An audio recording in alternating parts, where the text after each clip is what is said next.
before we begin, just to confirm, note that 67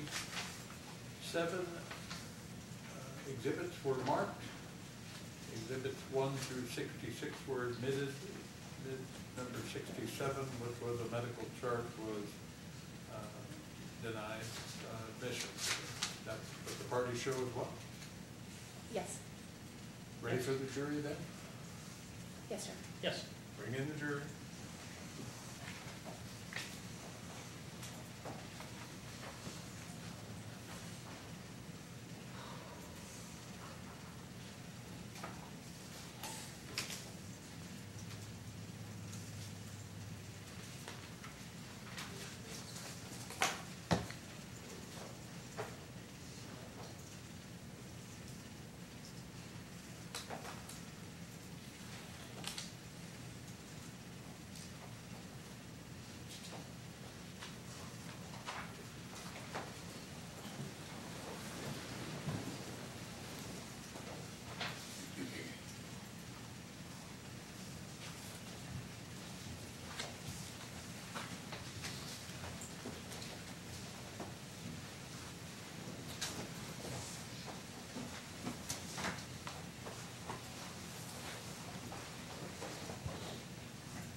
All right, welcome back. I'm now going to read to you the court's instructions on the law, and then we'll have the closing arguments of the party.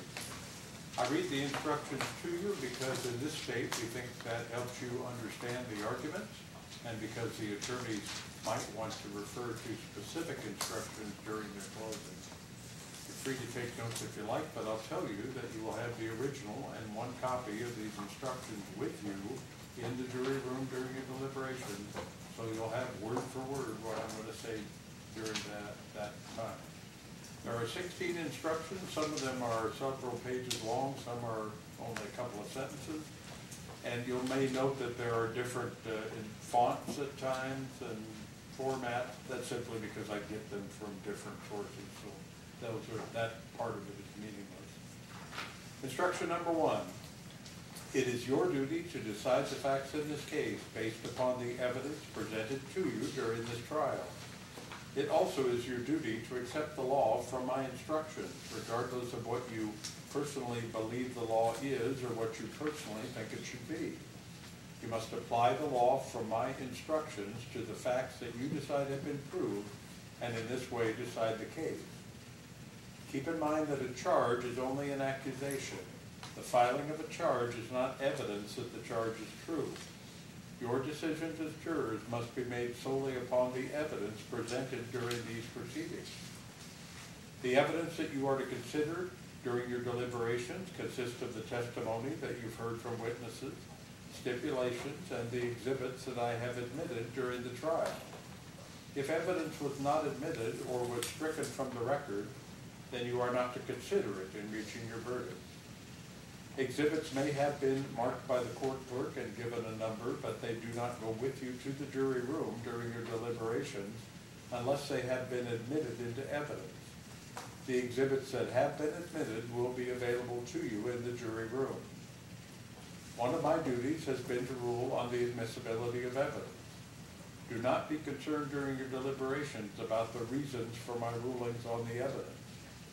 If I have ruled that any evidence is inadmissible, or if I have asked you to disregard any evidence, then you must not discuss that evidence during your deliberations or consider it in reaching your verdict. Do not speculate whether the evidence would have favored one party or the other. In order to decide whether any proposition has been proved, you must consider all of the evidence that I have admitted that relates to the proposition. Each party is entitled to the benefit of all of the evidence, whether or not that party introduced it. You are the sole judges of the credibility of each witness. You are also the sole judges of the value or weight to be given to the testimony of each witness. In assessing credibility, you must avoid bias, conscious or unconscious, including bias based on religion, ethnicity, race, sexual orientation, gender, or disability. In considering a witness's testimony, you may consider these things: the opportunity of the witness to observe or know the things he or she testifies about, the ability of the witness to observe accurately, the quality of a witness's memory while testifying, the manner of the witness while testifying, any personal interest that the witness might have in the outcome or the issues, any bias or prejudice that the witness may have shown, the reasonableness of the witness's statements in the context of all of the other evidence, and any other factors that affect your evaluation or belief of a witness or your evaluation of his or her testimony. The lawyer's remarks, statements, and arguments are intended to help you understand the evidence and apply the law.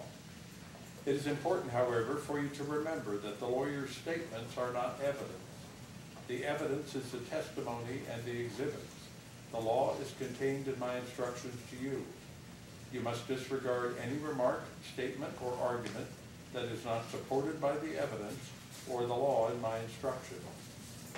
You may have heard objections made by the lawyers during trial.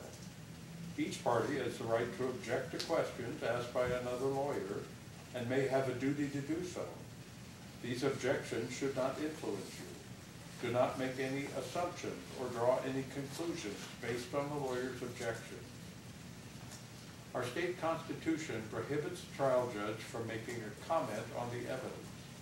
It would be improper for me to express by words or conduct my personal opinion about the value of testimony or other evidence. I have not intentionally done this. If it appeared to you that I have indicated my personal opinion in any way, either during trial or in giving these instructions, you must disregard this entirely.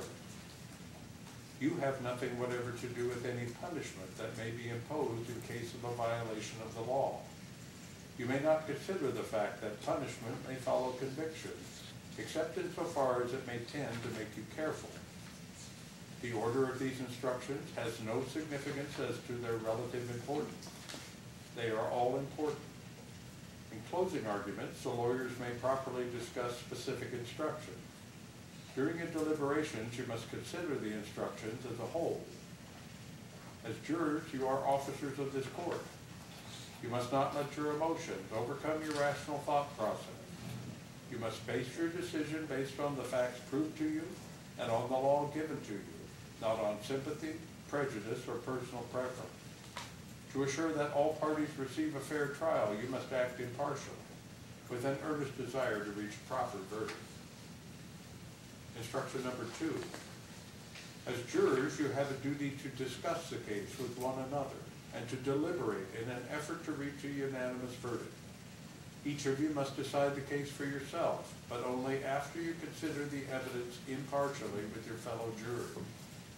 During your deliberations, you should not hesitate to re-examine your own views and to change your opinion based upon further review of the evidence and these instructions.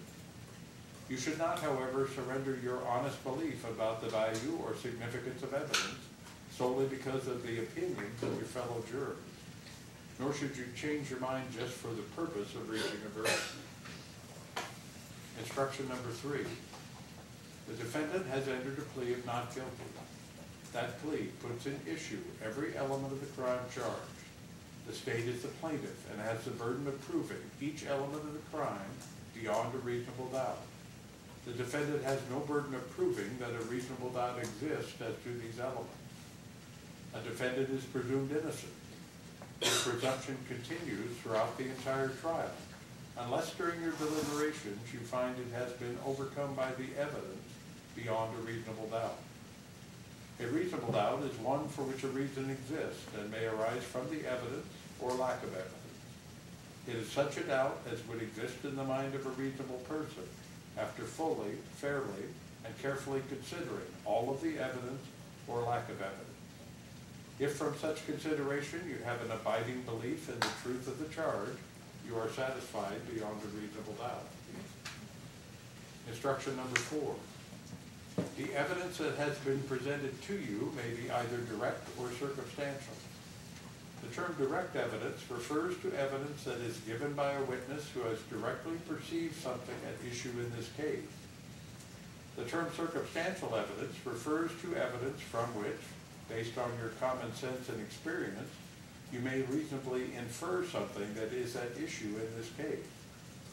The law does not distinguish between direct and circumstantial evidence in terms of their weight or value in finding the facts in this case.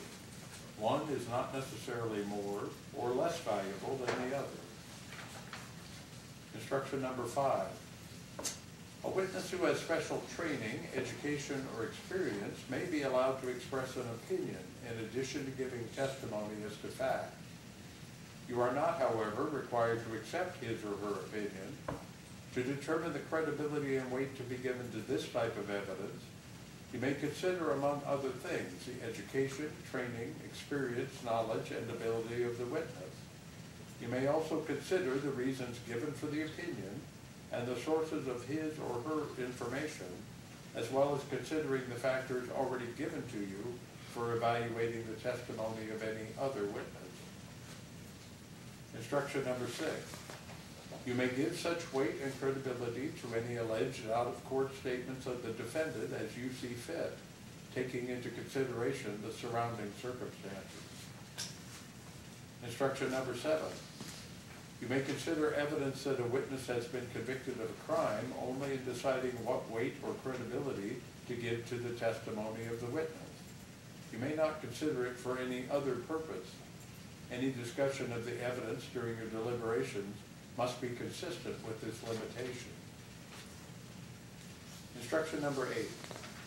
A person commits a crime of rape in the second degree when he engages in sexual intercourse with another person by forcible compulsion. Instruction number 9. To convict the defendant of the crime of rape in the second degree, each of the following 3 elements of the crime must be proved beyond a reasonable doubt. 1, that on or about August 27, 2021, the defendant engaged in sexual intercourse with Aaron Hastay. 2, that the sexual intercourse occurred by forcible compulsion. And 3, that this act occurred in the state of Washington. If you find from the evidence these elements have been proved beyond a reasonable doubt, then it will be your duty to return a verdict of guilty. On the other hand, if after weighing all the evidence you have a reasonable doubt as to any one of these elements, then it will be your duty to return a verdict of not guilty. Instruction number 10.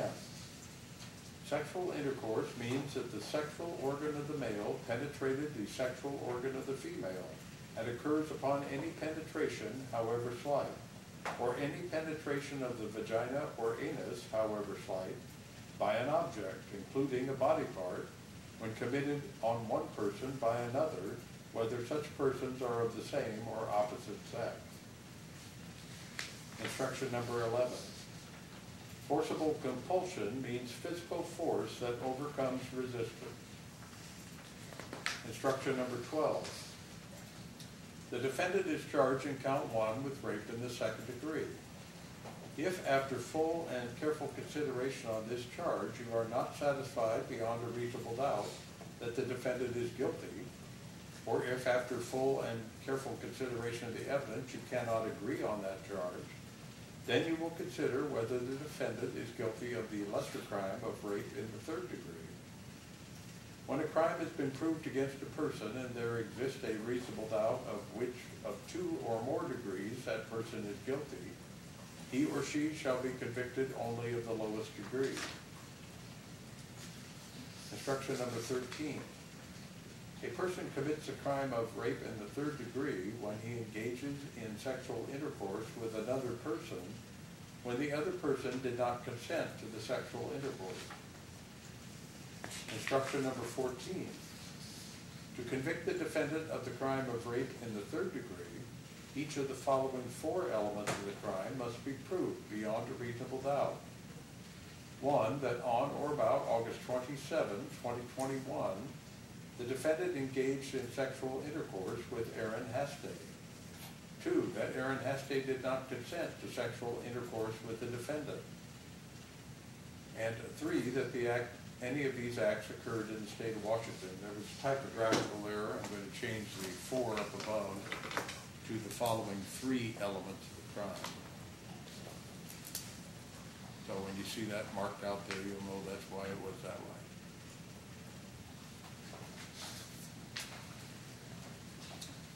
If you find from the evidence that these elements have been proved beyond a reasonable doubt, then it will be your duty to return a verdict of guilty.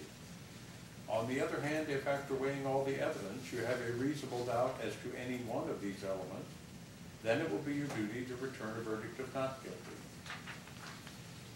Instruction number 15. Consent means that at the time of the act of sexual intercourse, there were actual words or conduct indicating freely given agreement to have sexual intercourse. And instruction number 16. When you begin deliberating, you should first select a presiding juror. The presiding juror's duty is to see that you discuss the issues in this case in an orderly and reasonable manner, that you discuss each issue submitted for your decision fully and fairly, and that each one of you has a chance to be heard on every question before you. Deliberations are to occur only in the jury room when all 12 jurors are present. You are all officers of the court, and you must evaluate the evidence with an open mind, free of bias or prejudice. If during your deliberations you become convinced that the discussions are being influenced by preconceived bias or prejudice, you must bring this to the attention of the other jurors, so that the issue may be fairly discussed among all members of the jury. During your deliberations, you may discuss any notes that you have taken during the trial if you wish. You have been allowed to take notes to assist you in remembering clearly, not to substitute for your memory or the memories or notes of other jurors. Excuse me. Do not assume, however, that your notes are more or less accurate than your memory. You will need to rely on your notes and memory as to the testimony presented in this case. Excuse me. Testimony will rarely, if ever, be repeated for you during your deliberations. Sat here for 3 days and didn't do anything like that, and of course, right here at the very end, it had to. I apologize.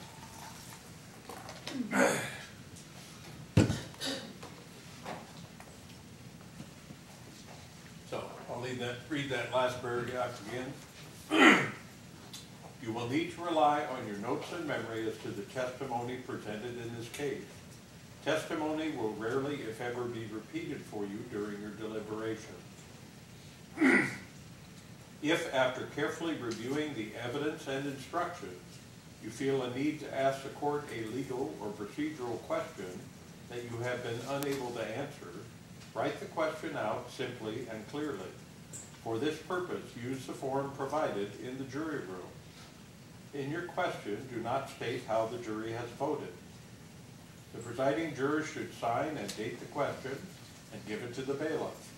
I will confer with the lawyers to determine what response, if any, can be given. You will be given the exhibits admitted in evidence, these instructions, and 2 verdict forms, A and B. Some exhibits and visual aids may have been used in court, but will not go with you to the jury room. The exhibits that have been admitted into evidence will be available to you in the jury room. When completing the verdict forms, you will first consider the crime of, again there's a typographical error, it should be a crime of rape in the 2nd degree as charged. So I'll add that in.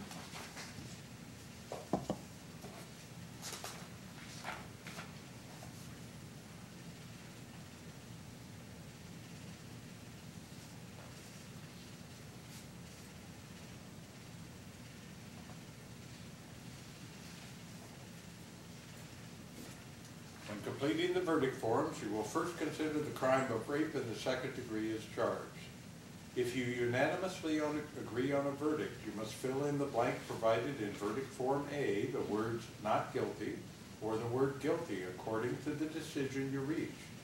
If you cannot agree on a verdict, do not fill in the blank provided in verdict form A. If you find the defendant guilty on verdict form A, do not use verdict form B. If you find the defendant not guilty of the crime of rape in the 2nd degree, or if after full and careful consideration of the evidence you cannot agree on that crime, you will consider the lesser crime of rape in the third degree. If you unanimously agree on a verdict, you must fill in the blank provided in verdict form B, the words not guilty or the word guilty, according to the decision you reach. If you cannot agree on a verdict, do not fill in the blank provided in verdict form B. Because this is a criminal case, each of you must agree for you to return a verdict. When all of you have so agreed, fill in the proper form of verdict or verdicts to express your decision. The presiding juror must sign the verdict forms and notify the bailiff. The bailiff will bring you into court to declare your verdict. I made it. Now we'll have the closing argument of the parties, first from the state.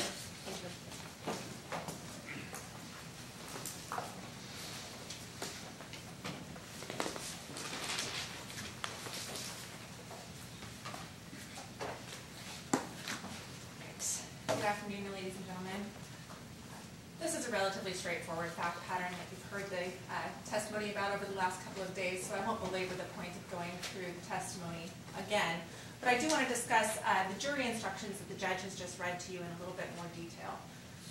Now, there is one count before you in this particular case, and that is rape in the second degree. Okay? So the jury instruction for rape in the second degree is jury instruction number 9. And again, you'll have this packet with you. Let's see if I can make it a little clearer here.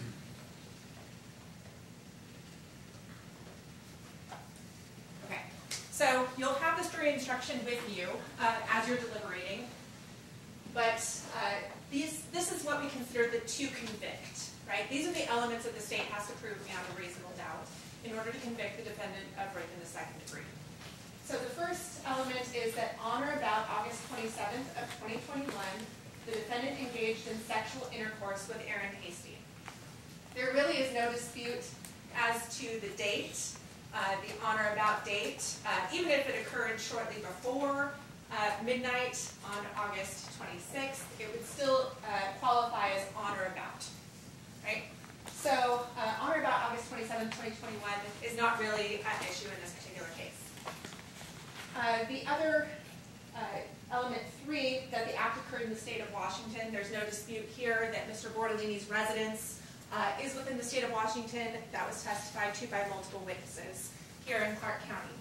So really the primary 2 things that you're going to need to decide with regard to the rape in the second degree are whether there was sexual intercourse, and whether that sexual intercourse occurred by forcible compulsion. So those 2 definitions become pretty important. So the first one that we'll look at is, what is sexual intercourse? The legal definition of sexual intercourse. Okay. So sexual intercourse means that the sexual organ of a male penetrated the sexual organ of a female and occurs upon any penetration, however slight. So anything that goes beyond the rim of the vagina is considered intercourse. It's penetration. Sexual organ of the male is typically speaking the penis. Sexual organ of the female, typically speaking the vagina. Or any penetration of the vagina or anus, however slight, by an object, including a body part, which would include fingers as well. So if you don't believe that the defendant was using his penis as he had Aaron Hasty. Your Honor, I object. There was no evidence in the state's case in chief to support a finding that the finger penetrated Ms. Hasty's vagina. Overrule the objection. It's not an objection, it's argument. Parties are reminded that argument is exactly that. It is not evidence. If you hear a statement and there is no evidence to support it, disregard it. If there's an argument and you find there's evidence, give it such weight as you believe is appropriate. Continue with your argument. And so you'll recall from the medical exam that one of the questions was what penetrated your vagina? The answer was the penis and possibly the fingers. Additionally, I believe the defendant testified that he had indicated his fingers may have penetrated her vagina. He wasn't really sure. So, occurs upon any penetration, however slight, let's see, by an object, including a body part, so fingers would qualify, when committed on one person by another, whether such persons are of the same or opposite sex.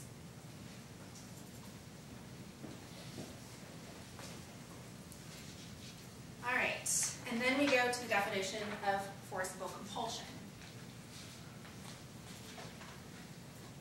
Let's see here.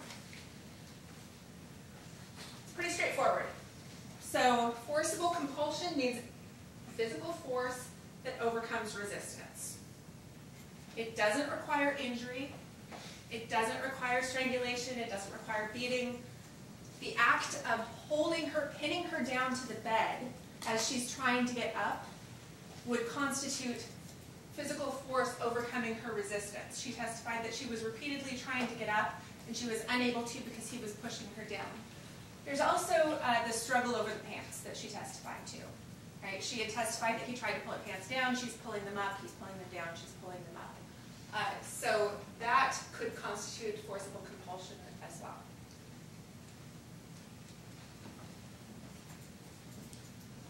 All right. Now you've heard that the court has given you instructions on what's considered a lesser offense or a lesser included offense of rape in the third degree. And so this is discussed in jury instruction number 12.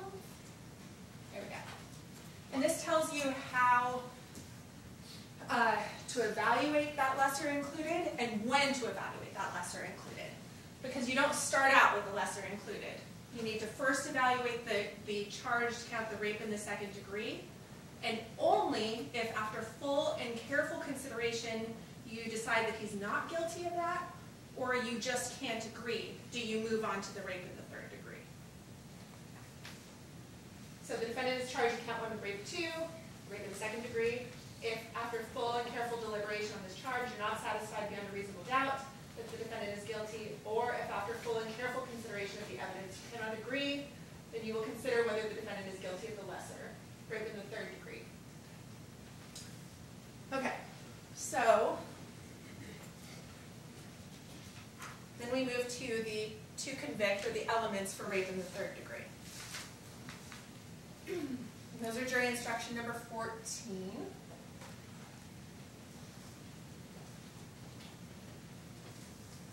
Again, 3 elements. To convict the defendant of the crime of rape in the third degree, each of the following 3 elements must be proved beyond a reasonable doubt. 1, on or about August 27, 2021, the defendant engaged in sexual intercourse with Aaron Hasty. We've already reviewed what the definition of sexual intercourse is. It's the same jury instruction. That Aaron Hasty did not consent to the sexual intercourse with the defendant. And that any of these acts occurred in the state of Washington. This is what gives us our jurisdiction. So again, date not really an issue. And any of these acts occurred in the state of Washington, not an issue. The only question again is whether sexual intercourse occurred and whether Aaron Hasty consented to that sexual intercourse. There is nothing here that requires that she affirmatively say no. All that it requires is that she did not consent to sexual intercourse with the defendant. Now the testimony of Aaron Hasty was that she did say no. She said no multiple times. She said stop multiple times. And that as she was leaving, he said, oh, I thought you said don't stop. So clearly it was expressed that she did not consent, but again, that is not required under the law. Because jury instruction 15 tells you what consent is. Consent means that at the time of the sexual intercourse, there are actual words or conduct indicating freely given agreement to have sexual intercourse.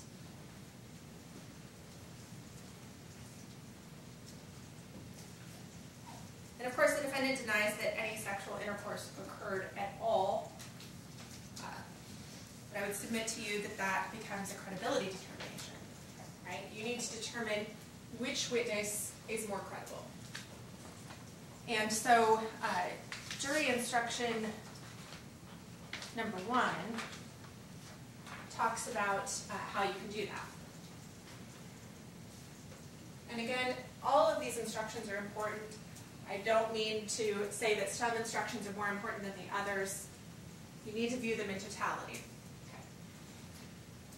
So this again is jury instruction number 1. It's just your introductory instruction. In considering a witness's testimony, you may consider these things: the opportunity of the witness to observe or know the things that he or she testifies about.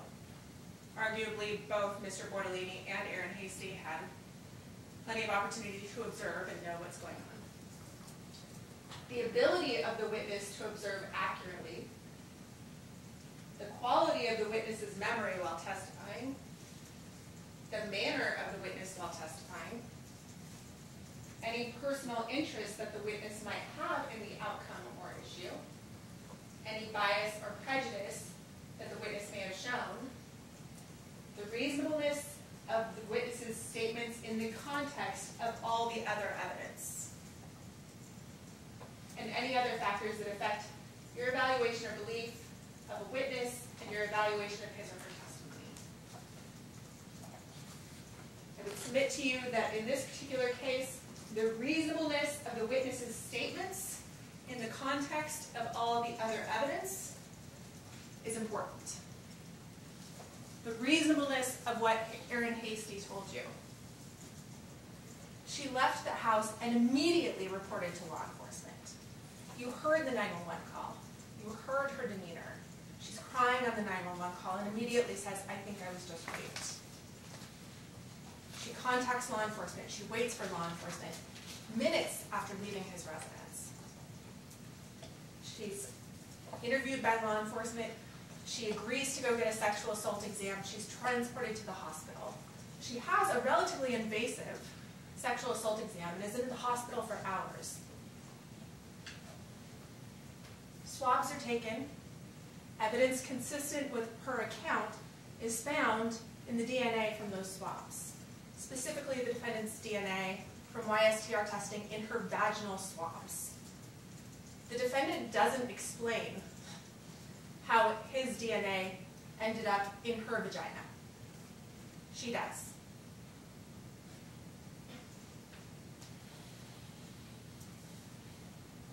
And then you, of course, hear the defendant's testimony, submit that it's highly inconsistent from the time that he's first contacted by law enforcement, where he doesn't disclose any sexual contact at all, and then internally inconsistent within that first interview, doesn't disclose any sexual contact, then starts saying, well, there was some minimal sexual contact, certainly minimizing it, but it's all over the clothes, right? Nobody removed clothes. Today, he was in his underwear.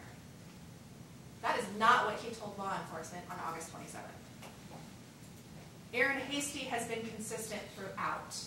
What she told you today was consistent with what she told the medical examiner on August 27th, moments after this rape occurred.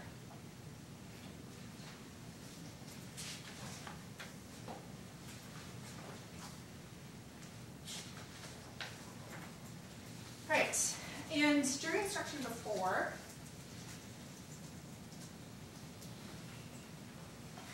talks about direct versus circumstantial evidence. Circumstantial evidence gets a really bad rap, right? Everyone always says, oh, it's a circumstantial case. This talks about what those terms actually mean and how to evaluate them. So evidence that's been presented to you may be direct or circumstantial. The term direct evidence refers to evidence that is given by a witness who has directly perceived something at issue in this case. So the direct evidence you have is the testimony of Aaron Hasty and the testimony of Michael Bortolini.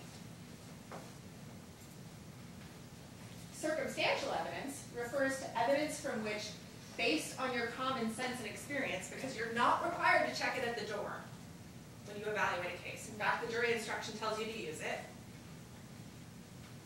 You may reasonably infer something that is at issue in this case. For example, if somebody's DNA is inside someone else's vagina, that probably means that something from their body penetrated that vagina. Objection, Your Honor. There's no testimony to that effect. Overruled. Thank you.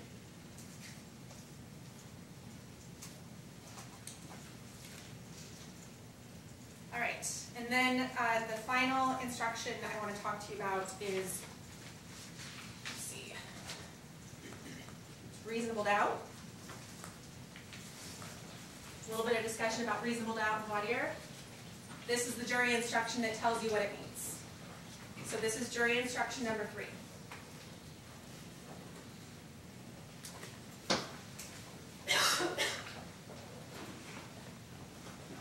Right. A reasonable doubt is one for which a reason exists and may arise from the evidence or lack of evidence. If such a doubt is what exists in the mind of a reasonable person after fully, fairly, and carefully considering all of the evidence or lack of evidence. If, from such consideration, you have an abiding belief in the truth of the charge, then you are satisfied beyond a reasonable doubt. Now, you're not going to get a definition on what abiding belief is. We like to define a lot of terms for you. Unfortunately, we don't define any of them, or all of them. I would submit to you that it's a lasting belief. A lasting belief in the truth of the charge. Now, I'm going to have another opportunity to speak with you because, again, it is my burden. But I want to thank you for your attention during these proceedings, and I'm going to turn it over to Mr. Harris. We'll have a closing argument of the defense attorney. Thank you, Your Honor. Counsel.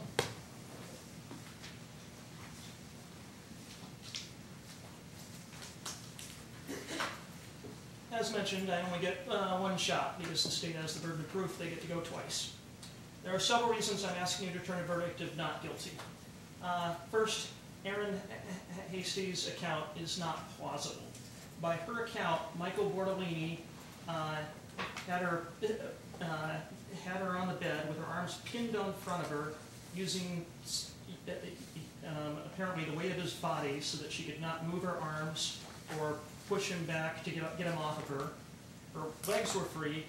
She testified she told him to stop, but even though she knew there was another person in the house, she did not scream.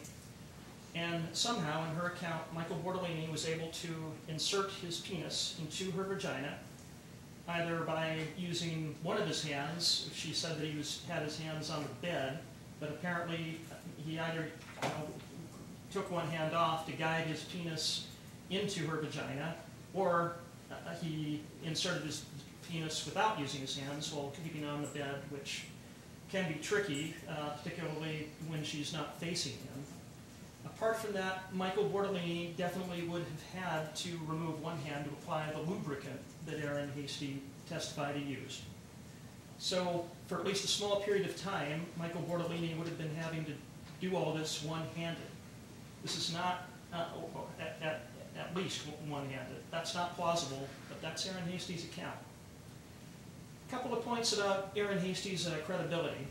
When she testified on Tuesday, she was, when it came to cross-examination, and I get it, being cross-examined by a defense attorney, that's not going to be, she's not going to be in a good mood.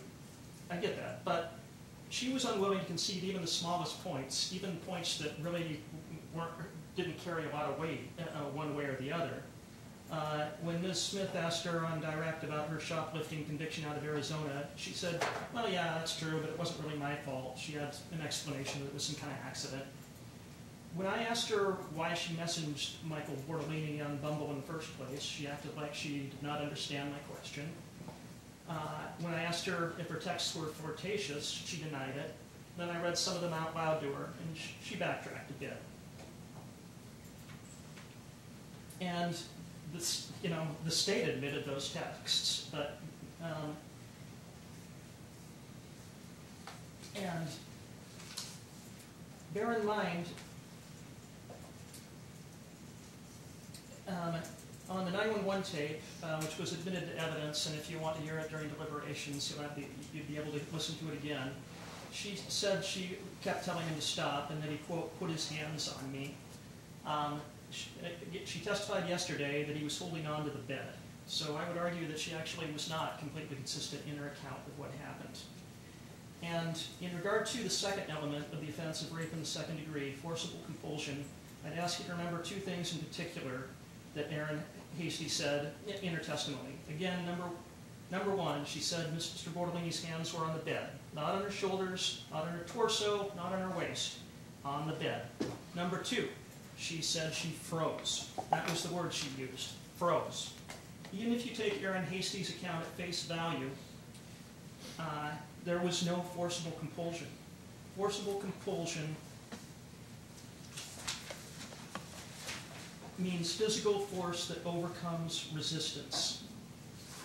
By Erin Hasty's account, there was no resistance to overcome because she froze. I would dispute that the weight of Michael Bortolini's body would count as physical force, but even if, respectfully, you disagree with that, that still does not change the fact that by her testimony there was no force to overcome. Therefore, there was no forcible compulsion. And consider, there's not just a dispute between Erin Hasty and Michael Bortolini about whether or not there was sexual intercourse. There's a dispute about whether Michael Bortolini even had an erection. According to Erin Hasty, yes, Mr. Bortolini had an erection. She said, well, he penetrated me, so he must have. And he was so determined to sexually climax that he ignored her when she refused to have sex with him, and he raped her. Michael Bortolini had been consistent when he spoke to Detective Aldridge and Officer Butler that he never got an erection while they were in his bedroom. He had one earlier in the parking lot at Shanahan's, but not in the bedroom. Now, if Erin Hasty was telling the truth, one would expect the thigh and vaginal swabs to have tested positive for sperm, but they did not. David Stritsky testified they did not test positive for P30, a protein which indicates the presence of sperm. The tampon was microscopically examined. No sperm cells detected. If you take Erin Hasty's account at face value that Michael Bortolini got aroused, his penis was erect, and he penetrated her vaginally, one would expect there to be sperm cells. Erin Hasty even testified that his penis pushed directly against the tampon, but no sperm cells were detected. The YSTR testing was necessary because there was such a small amount of male DNA relative to the female DNA, so ordinary DNA testing was not going to work. And Brad Dixon testified that they narrowed it down to someone who has a strong likelihood of being Michael Bortolini. But Brad Dixon could not testify how the transfer occurred, and he could not testify what kind of transfer it was, saliva or skin cell or something else. Ms. Smith argued that Mr. Bortolini could not explain how his DNA got in the vaginal swabs. Well, she argued that it probably occurred through sexual penetration. Well, she called David Stritsky. She called Brad Dixon.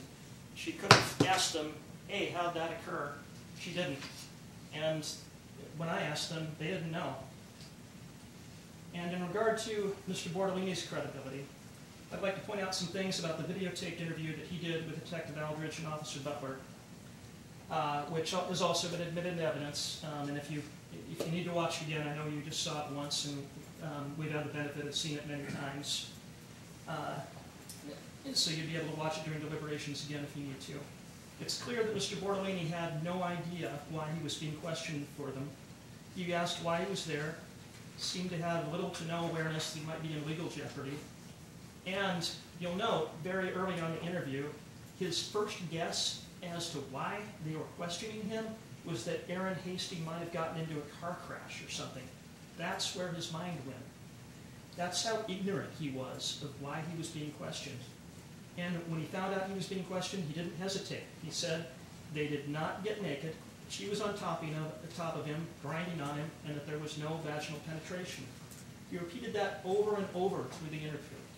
He did get concerned about the possibility of DNA evidence being found. He admitted to being nervous, and at one point, in his words, he said, the thought freaks me out. But even then, he maintained there was no vaginal penetration. Or as he put it, quote, we were not buck naked, and I was not penetrating her with my hard penis, unquote. Or later, more bluntly, I apologize for the profanity, but as he put it, quote, we did not fuck, unquote. And the DNA evidence is consistent with that. The recording of Mr. Bortolini's interview, of course, it was over an hour long. And in the middle, you heard a long section where there was a digression where Mr. Bortolini discussed religion and brew pubs with the officers. And as you can imagine, there were moments, when I thought, I hope no one's offended by this, or, I hope no one's thinking, man, this guy. But I'm glad you saw the entire recording, because I wanted you to see with your own eyes how long that conversation was, how Mr. Bortolini was not being cagey or sly. He was putting it all out there, an open book. To riot an understatement, Mr. Bortolini is a very talkative guy. And I submit that if, for the sake of argument, Aaron Hasty's account was truthful, that if Ms. Michael Bortolini had had sexual intercourse with her, I submit Detective Aldridge and Officer Butler, they would have gotten in to admit it. And not saying just that they're good at their jobs. I'm saying that if Michael Bortolini had had sexual intercourse with Aaron Hasty, he would have wanted to admit that he had sexual intercourse. Because, number one, he would have been, they're going to find my sperm in her on the vaginal swabs. And number two, he would still be able to claim that she consented. If Michael Bortolini had done what he is accused of, that would have been the most obvious path to safety, or at least a chance of safety for him. Yes, we had sexual intercourse, but she consented. She was an enthusiastic participant. That's why you'll find my sperm inside of her. But he did not say that. Towards the interview, he is obviously a little nervous, expressing some concern about what they might find, but still maintains no sexual intercourse. He was about as emphatic on that point as it was possible to be, and he never wavered from that. And, everyone in this, pretty much is familiar now. We've lived through the Me Too movement, and there's shows like Law and Order, true crime podcasts, thrillers, and the world knows when there's evidence of a sexual act, there's going to be some DNA evidence. And if Mr. Bortolini had raped Ms. Hasty, there would be an obvious lie to account for that. We had sex and it was consensual. Words Mr. Bortolini never said. Because Mr. Bortolini did not rape Ms. Hasty, he knew his penis had never been inside her vagina. And so he knew he did not have to lie. There were concerns. He admitted to not being a scientist. He was unsure if perhaps he had something on his boxers or briefs, fluid or something that maybe that rubbed off, but he did not have to lie. He had the truth on his side. The truth that they made out, she was on top of him, she was grinding on him, they groped, there was touching, but the clothes never came off. And this truth is absolutely consistent with the evidence presented. Mr. Bortolini knew he had nothing to hide because he did not have to account for sexual penetration of any kind. And he knew that before he even knew what he was charged with. He knew the truth was on his side and that the truth would set him free.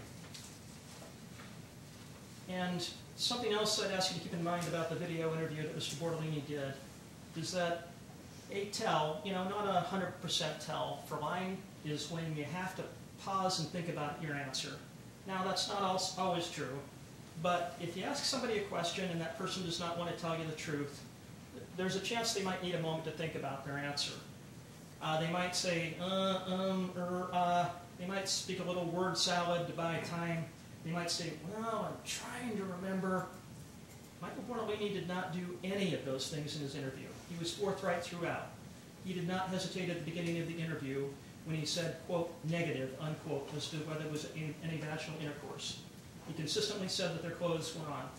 I lost count of the number of times that he later said that Ms. Hasty was grinding on him. And at the end of the hour, he was still maintaining clothes were on and there was no vaginal intercourse. Now, the states argued that Mr. Bortolini contradicted himself when he said,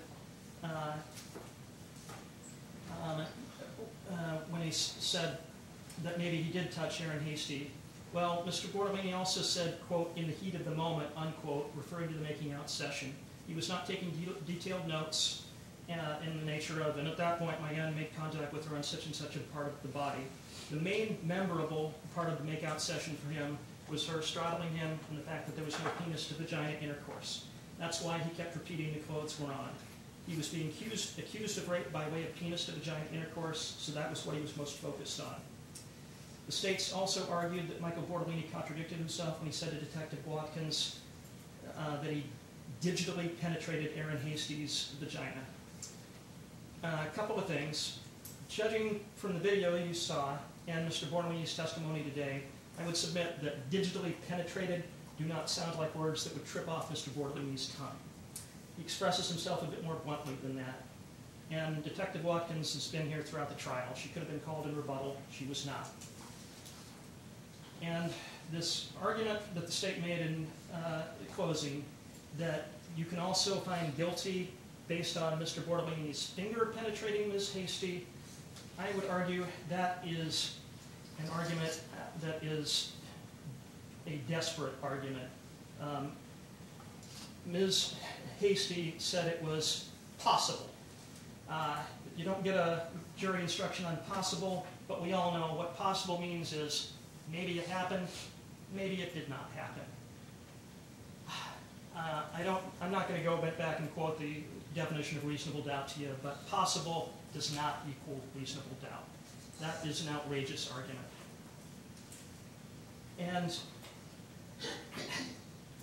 And the very fact that she said that was possible, what did Aaron Hasty mean by that? Did she feel something and she was not sure what it was? Did she not remember because of an extended period of physical contact and she could not recall every detail?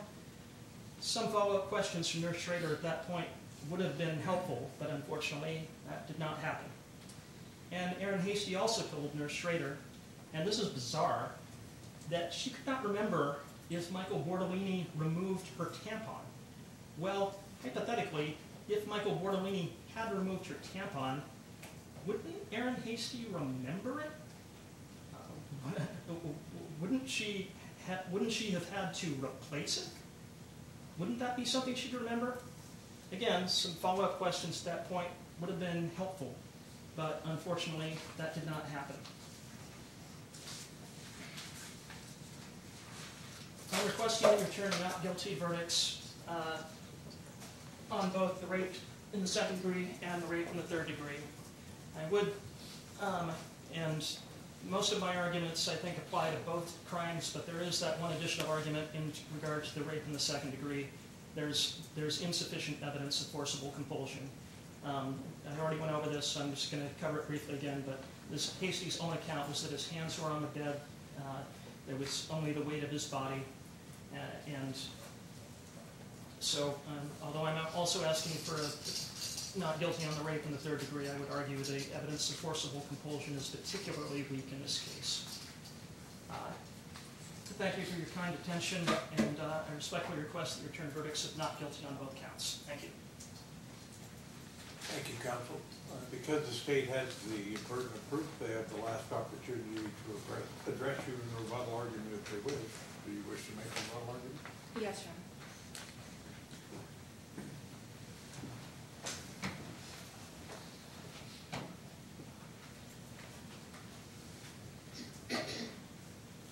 On cross-examination, there was, of Ms. Hasty, there was a lot of discussion about the things that she did, right? We read the flirty texts, cherry-picked them out of a large stack of texts. You have the entire stack of texts.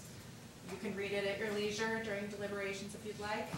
You also have the entire stack of the Bumble messages. You could also read those at your leisure if you'd like. I submit reading them in context is probably beneficial as opposed to just cherry-picking out lines. And you could also then hear what the defendant was saying as well during those text messages. But here's a non-exclusive list of the things that don't give a person permission or authority to force themselves sexually on another person. Flirty texts, buying drinks or food, a female voluntarily going to a male's house, a female voluntarily sitting on a bed to watch a movie, kissing or limited sexual contact. A person can consent to some sexual contact and not consent to other. Now, defense counsel says that there's no evidence of forcible compulsion because she froze. I ask you to refer back to the testimony of Aaron Hasty. She talks about the pants, where he was pulling them down, she was pulling them back up repeatedly.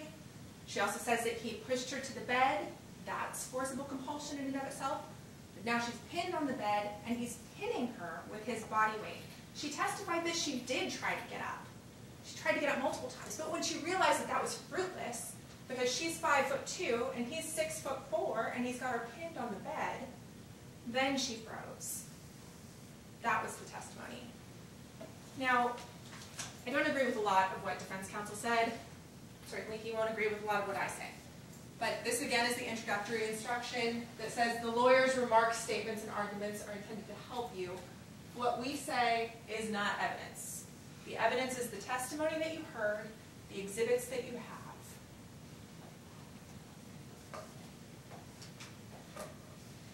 Defense counsel says that, talks about the fingering, right? Whether he fingered her. Erin Hasty's testimony was that she was pinned on the bed, face down, and that something was penetrating her vagina. She knows something's penetrating her vagina, right? She's pretty clear about that. She believed it was his penis, but she also says that she couldn't see what was happening up there. Is it possible he used his fingers in addition to his penis? Is it possible he used his fingers and not his penis? We'll never know. But fortunately, you don't have to agree on what he used beyond a reasonable doubt. You just have to agree that there was sexual intercourse, that there was penetration, either by his penis or an object. I object, Your Honor. Her testimony was that it was his penis. Overrule the objection.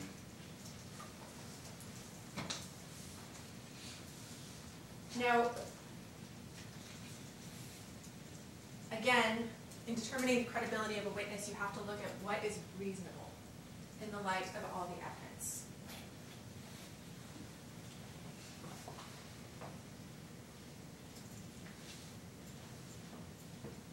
Erin Hasty has no reason to falsely frame the defendant for rape. He had no money, was unemployed. He took her to a house, they lived with his roommate. You've seen the photos of the room, nothing about that screams deep pockets. And you would have to believe that she immediately leaves this encounter where she's had a friendly time. By his account, she's had orgasms, right? Top of him, having a great old time. He bought her pizza. She immediately leaves the house where they hug and immediately says, I'm going to frame him for rape. Gets into her car and calls 911. And is apparently an Oscar-worthy actress. She's crying on the phone to 911. She's crying when the cops come. She's crying in the hospital. That doesn't make sense. That's not reasonable. What's reasonable is that she was being accurate. She was telling the truth about what had just occurred.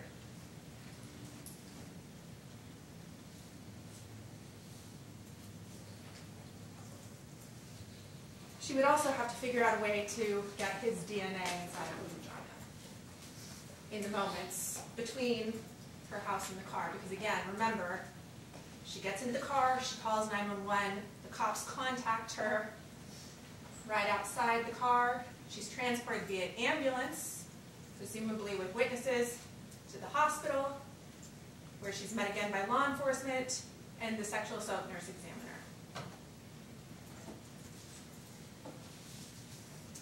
So ultimately, again, this comes down to a credibility determination. There is no requirement in Washington law that there be corroboration of a victim, or I'm sorry, of a witness's account if you believe them, if you have an abiding belief in the truth of what they say. But in this case, we do. I would object, Your Honor, as misstating the burden of proof. I'll overrule the objection. But in this case, we do have corroboration.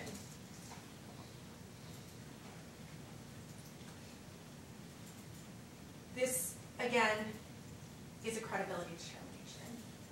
You have Erin, who has been consistent from the beginning, the 911 call, the medical examination, testifying here today over 2 years later. Her demeanor, she's tearful as she's describing what happened to her. She's emotional. It's consistent with somebody that's experienced a traumatic event. and is having to relive it over and over and over again. And her story is consistent with the physical evidence, specifically the DNA. Yes, there is no semen or sperm. There's also no indication that he ejaculated. She didn't know whether he ejaculated or not. But what we have is his DNA via YSTR testing, the paternal lineage, inside of her vagina, on the vaginal swabs. There is no explanation for how that got there other than what she said occurred. And you also have a mixed DNA profile, remember on the thigh swab,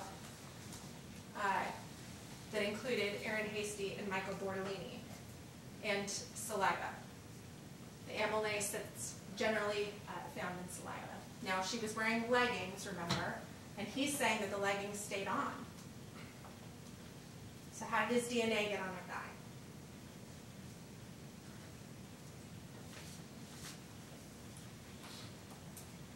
Michael Bortolini's been very inconsistent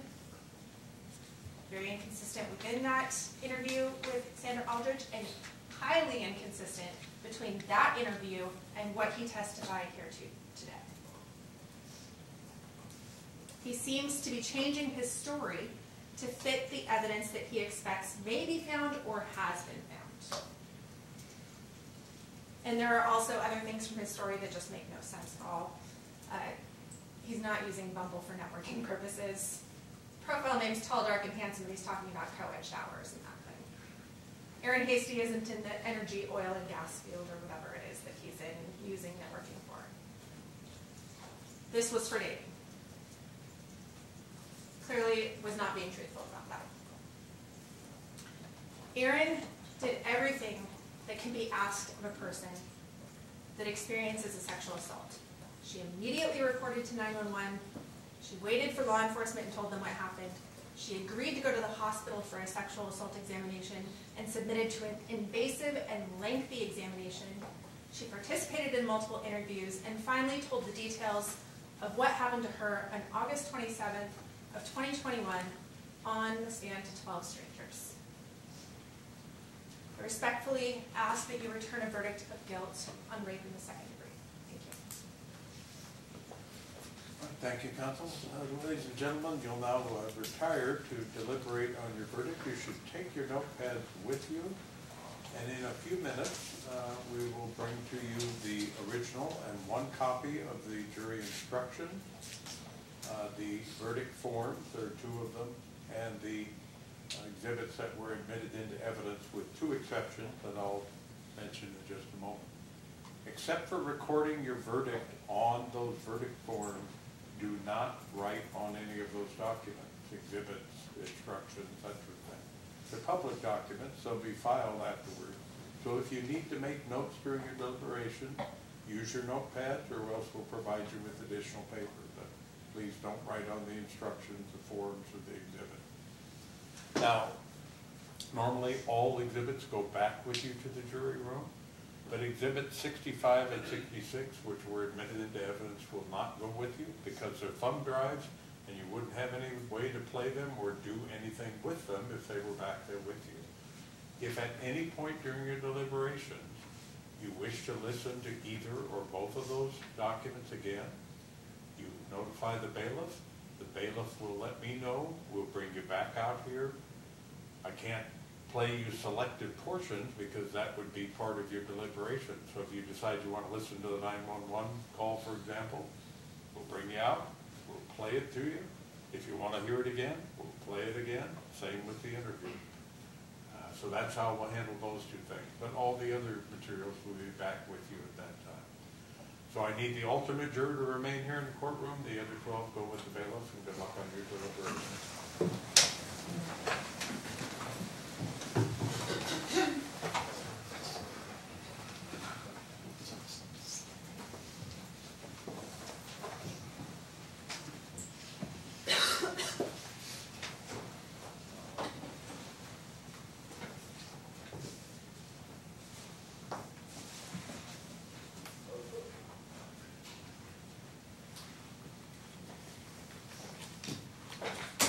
So you were selected as the alternate juror. The purpose of an alternate is to be available in case one of the originally selected jurors is unable to participate in deliberations. But if all 12 are available for deliberations, the law requires that I not allow you to go in and deliberate with them. So your service may or may not be done because sometimes during deliberations a person becomes ill or can't participate. In that case, you'd be called back in and take their place. So my prior admonitions to you remain. You're not to discuss this case among any other person or with any other person, including the jurors that are in deliberation. You're not to seek out legal or factual information from any other source. You're not to go to any scene that was described in the evidence. You'll leave your notepad with the bailiff. The bailiff will keep it separate from everyone else's. No one will be allowed to read your note. You are not required to remain at the courthouse. As a matter of fact, you cannot remain on the 5th floor of the courthouse. But you are required to keep us advised of how to reach you and to be within a half-hour driving time of the court in case we need to call you in. Those conditions will all continue until we either call you and say the jury has reached a verdict or has been discharged, the case is over, or we call you and say come on back in. Any questions about any of that? Nope. All right. And I should tell you that I don't keep jurors past 5 o'clock, so if you haven't heard from us to call you back in by 5 o'clock, you can assume that they were excused to come back at 9 o'clock tomorrow morning. If I don't see you again, thank you for your service. You just wait out there and the bailiff will take your information and your notepad and then you're free to go.